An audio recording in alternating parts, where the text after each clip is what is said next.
রাঙ্গামাটিতে 11 বছরের শিশুকে সংঘবদ্ধ ধর্ষণের অভিযোগে 4 কিশোরকে গ্রেপ্তার করেছে পুলিশ। রাঙ্গামাটি শহরে 11 বছর বয়সী এক শিশুকে ধারাবাহিকভাবে সংঘবদ্ধ বলাৎকারের অভিযোগে 4 কিশোরকে গ্রেপ্তার করেছে রাঙ্গামাটি কোতোয়ালি থানা পুলিশ। বুধবার দিবাগত রাত প্রায় 11টার দিকে শহরের রিজার্ভ বাজার এলাকায় অভিযান চালিয়ে তাদের আটক করা হয়। গ্রেপ্তারকৃতরা হল দিহান, কাউসার, তাহেরুল ইসলাম, ওয়াহিদ ও রাহাত। বিষয়টি নিশ্চিত করেছেন রাঙ্গামাটি কোতোয়ালি থানার অফিসার ইনচার্জ মোহাম্মদ জসিমউদ্দিন। থানার সূত্র ও ভুক্তভোগী স্বজনদের দাবি, কয়েকদিন আগে অভিযুক্তরা শিশুটিকে জোরপূর্বক বলাৎকার করে এবং ঘটনায় ভিডিও ধারণ করে। পরে সেই ভিডিও প্রকাশের ভয় দেখিয়ে একাধিকবার তাকে একই ধরনের নির্যাতনের শিকার করা হয়। অভিযোগ রয়েছে বুধবার সন্ধ্যায় অভিযুক্তরা শিশুটিকে ডেকে নিয়ে পুনরায় বলাৎকার করার চেষ্টা চালায়। এ সময় শিশুটি বিষয়টি তার অভিভাবকদের জানালে ঘটনাটি প্রকাশ্যে আসে। খবর ছড়িয়ে পড়লে এলাকায় ব্যাপক ক্ষোভের সৃষ্টি হয়।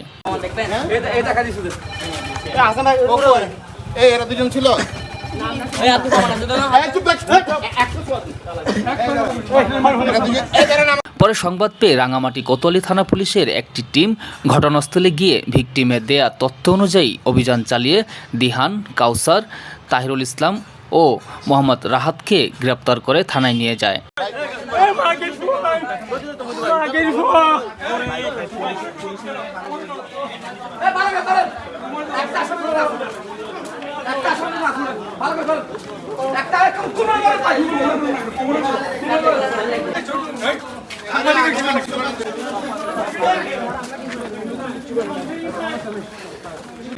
সন্ধ্যা 7টা সাড়ে 7টার দিকে কোতোয়ালি থানাধীন রিজার্ভ বাজার এলাকায় মোহাম্মদ হাসনাত ইসলাম আবির বয়স 12 নামে একটি শিশু আরও 4 জন শিশু কর্তৃক বলাৎকারের শিকার হয়েছেন। উক্ত সংবাদ গোপন সূত্রে জানার পরে আমি তাৎক্ষণিক অফিসার ফোর্স নিয়ে যারা শিশু আবিরকে বলাৎকার করেছে এবং বলাৎকারে সহায়তা করেছে তাদেরকে গ্রেপ্তার করে থানায় নিয়ে আসি। বিষয়টা প্রক্রিয়াধীন আছে। কোতোয়ালি থানার অফিসার ইনচার্জ মোহাম্মদ জসিমউদ্দিন জানিয়েছেন, আমরা এই ঘটনাটি জানার পরপরই ঘটনাস্থলে অভিযান পরিচালনা করে ভিকটিম শিশুটির দেয়া তথ্য অনুসারে 4 জনকে গ্রেপ্তার করি। তাদের বিরুদ্ধে আইনানুগ ব্যবস্থা এখনও চলমান রয়েছে।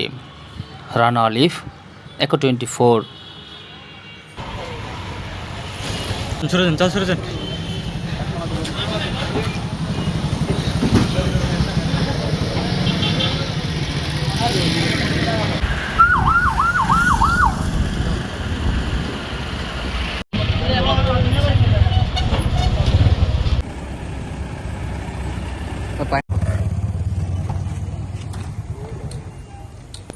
একটু বিস্তারিত যদি বলেন। আজকে